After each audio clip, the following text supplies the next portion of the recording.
1 বিঘা মাটিৰ কাৰণে আমি মাত্ৰ 500 টকা প্ৰিমিয়ামতে আজি আমি মাটিৰ পট্টা দিছো। বাংলাদেশৰ পৰা অহা মুছলমান কেইটাই মাটিৰ পট্টা পাব নোৱাৰে, বাংলাদেশীয়ে মাটি পাব নোৱাৰে, ভাৰতীয় নাগৰিকে মাটিৰ পট্টা পাব পাৰে। ভূমিৰ কাগজ নথকাৰ কাৰণে পৰিয়ালৰ ভিতৰতে কাজিয়া পেচাল লাগে। একেটা মাকৰ দুটা সন্তানৰ মাজত কেতিয়াবা কাজিয়া লাগি পৰিয়ালবোৰ বিচ্ছেদ হৈ যায় আৰু কেতিয়াবা কিছুমান টকা থকা অথচ যাৰ নৈতিক কম আছে তেওঁলোকে মানুহৰ মাটি আদি দখল কৰাৰ কামতো লাগি গৈছিলে।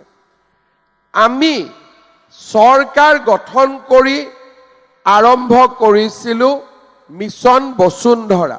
বহুত দুখীয়া মানুহক মাটিৰ পট্টা দিলেও টকাৰ অভাৱত তেওঁলোকে মাটিৰ পট্টা ল'ব নোৱাৰিছিল।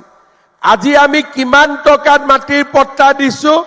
1 বিঘা মাটিৰ কাৰণে আমি মাত্ৰ 500 টকা প্ৰিমিয়ামতে আজি আমি মাটিৰ পট্টা দিছো। যদি খিলঞ্জীয়া মানুহ হয় সকলোতে মাটিৰ পট্টা পাব পাৰে যদি তেওঁলোকে সেই মাটিত ভোগ দখল কৰি আছে। অসমত কোনে মাটিৰ পট্টা পাব নোৱাৰে?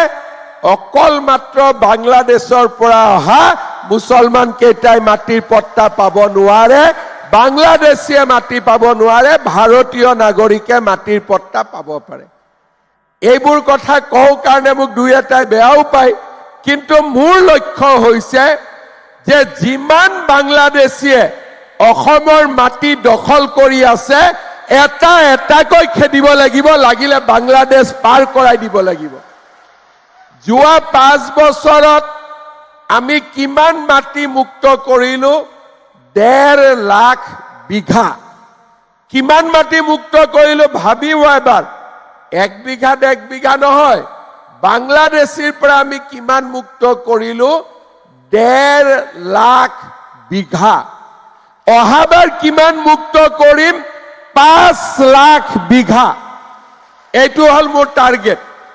কিন্তু ইমান ডাঙৰ উচ্ছেদ অভিযানৰ পিছতো খিলঞ্জীয়া লোকসকলক আমি কষ্ট দিয়া নাই। আমাৰ নীতি কি? খিলঞ্জীয়া জনজাতীয় অজনজাতীয় লোকক মাটিৰ পট্টা দিয়া আৰু বাংলাদেশীক খেদা। এইটো ভাল নীতি হয় নে নহয়? আপোনালোকে সাপোৰ্ট কৰে নে নকৰে?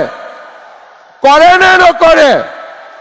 এইটোৱে হৈছে প্ৰথম অসমত চৰকাৰ।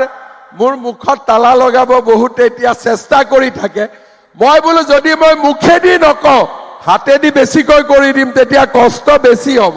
গতিকে মুখেদি কৈ থাকিলে অলপ কষ্ট কম হ'ব।